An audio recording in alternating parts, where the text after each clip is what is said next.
they're normally going wild. We've got a yellow flag up there already, so someone has gone particularly wild. I hope you've got plenty of video and photos of that. Your photos, your videos, tag circuit, tag in JDM Combe if you are on the Facebook side of things, because I know that JDM Combe has its own page as well. Absolutely everybody loves to see the photos and the videos that you get. You're all in slightly different spots, so you're all going to get slightly different angles of the action. So make sure you do it. I'm just now getting to see just how close they get to the pit wall. Remember that what have we got? About 8 foot, 10 foot maybe of grass between the track and the pit wall, concrete wall. And they do get mighty close. Made their way out on the always brings out the clouds. They may well start twinning at some point. They're just sort of feeling themselves into this circuit, which I think is fair to say. We can assume that they're going to do that. Just get the lay of the land, get themselves comfortable, confident with how it's going to perform for their cars. One or two of them as well, I think we touched on it with at least one of the drivers, trying something new, trying something different, and they're just testing out some bits and pieces, constantly developing, evolving their cars.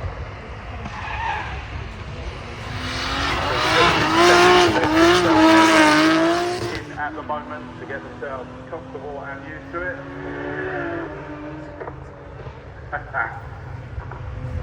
They really do perform well.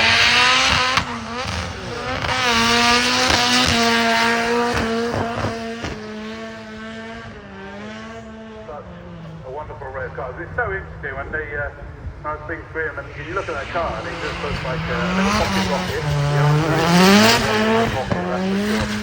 When you talk, what did you say, that 700 or 800 horsepower? And it's such a little car. Good. Me. I was just on the pit wall watching the move. I'm supposed to be honest quickly, then actually straight towards me. Here comes the green BMW. I think historically I've called this artistic ballet in a car, but I think that was frowned upon. It's supposed to sound a bit more manly than that, but that's what I do what I mean by it.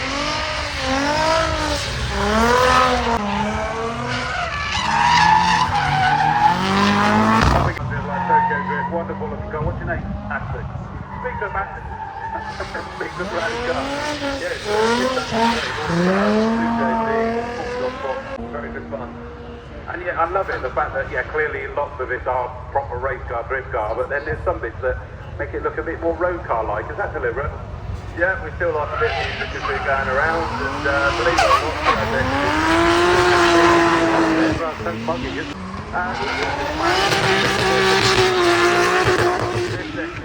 I've understood the patching correct. That's how some bits are wet, some bits are dry, and so your grip levels suddenly completely change out of the blue.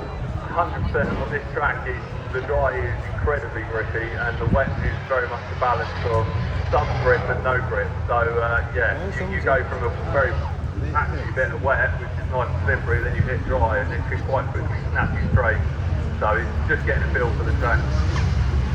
Feel for it, and then hopefully we can make it different later. It'll all be dry then. And I mean, I guess that's the thing, is that a lot of people seem to be sort of using this one to feel your way, get yourself set. The famous saying, you don't get any points for being a hero, so get a feel for the track, get a feel for your car, and then have fun the rest of the day. I like the sound of that. Good luck, mate. Well done. Thank you very much. Right, so we've got a few of them coming in, and we're therefore working our way down the second run. It's so good at or above 20 drift cars. I'll have to count them a little bit later, but you see that where they're doing the 3 cars, they're already deciding that well, hopefully just tyres, but he has actually moved over to his pit crew, so moved himself out of the firing line.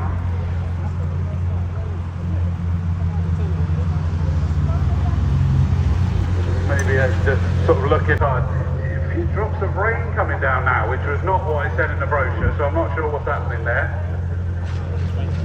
Just heading out of the pit lane now is the driver we spoke to with the skeleton hanging out the back of his car. He just sounded a character.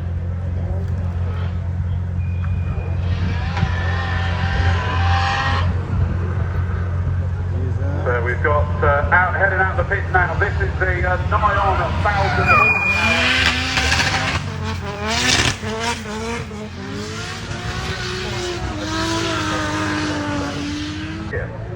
had that. And ever since there, it's like, no, we have to be in fireproof race overalls. And that is a very strict rule. Don't turn up in them, don't go out, simple as that. And the car.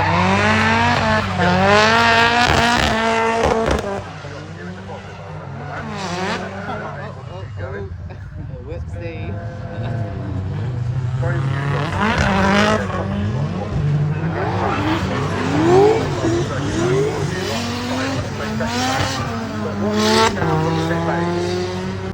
Just the other side of the concrete pit wall, but also in amongst all these cars getting ready, chomping at the bit to head back out again.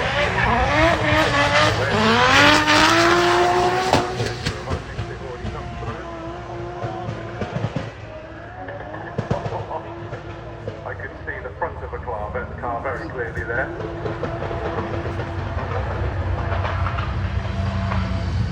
So let's have a look and see.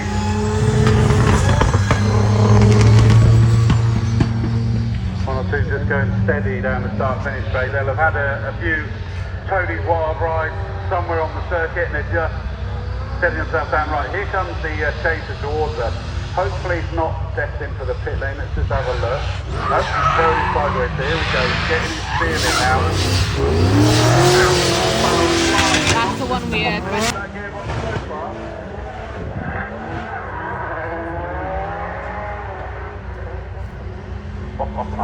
What a roar.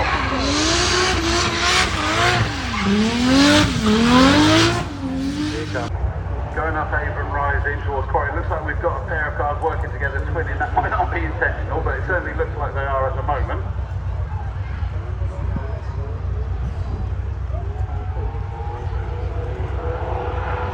Start getting into the realms of the full-blown competition there, and I'm not going to try to actually go into excessive detail like that because I'll lose myself down a rabbit hole there.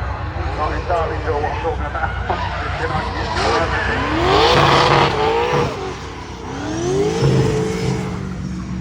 We had a run on the passenger door there. Right, the green BMW is actually now in the front wing, ready to go back out on the circuit, so that's good. Whatever the concerns were, seems to have been resolved, so that's a relief.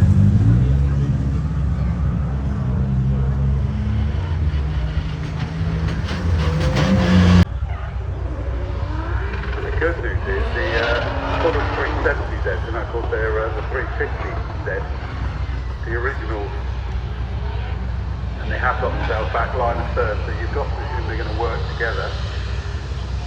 Wyman in the red one. Got the Garage 500 sticker on the side of that.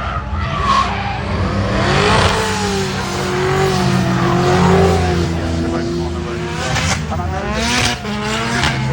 that earlier, the main behind all of this is that they're very strict that if they had any of their drivers that start doing any of this style of driving out on the road, they are eliminated from this group. They are not welcome as part of the group because this needs to be done on the circuit, not on the road.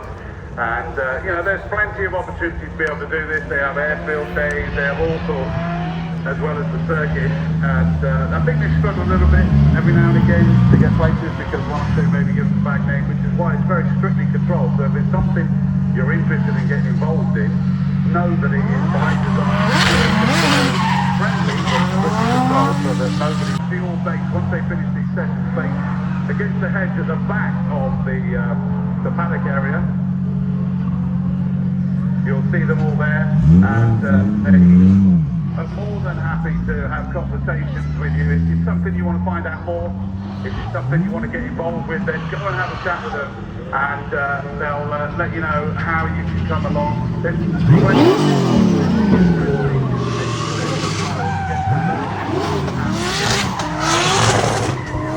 think that's been removed now, so whoever it was just obviously went a little bit wide and got it collected back up again.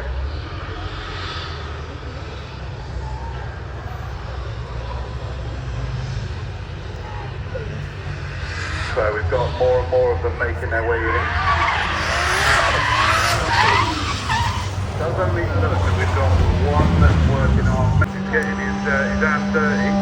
Oh, we got the sticker hanging off of one of the Find a new gearbox. Well, he's sat there in the line. He's in the fast lane, so he's planning to go back out again by the looks of it. But he's speaking to his secret just to feedback how it performed. Down towards camp, so clearly someone got a bit wild down to the final corner onto the start-finish straight. But thankfully, it appears nothing particularly untoward.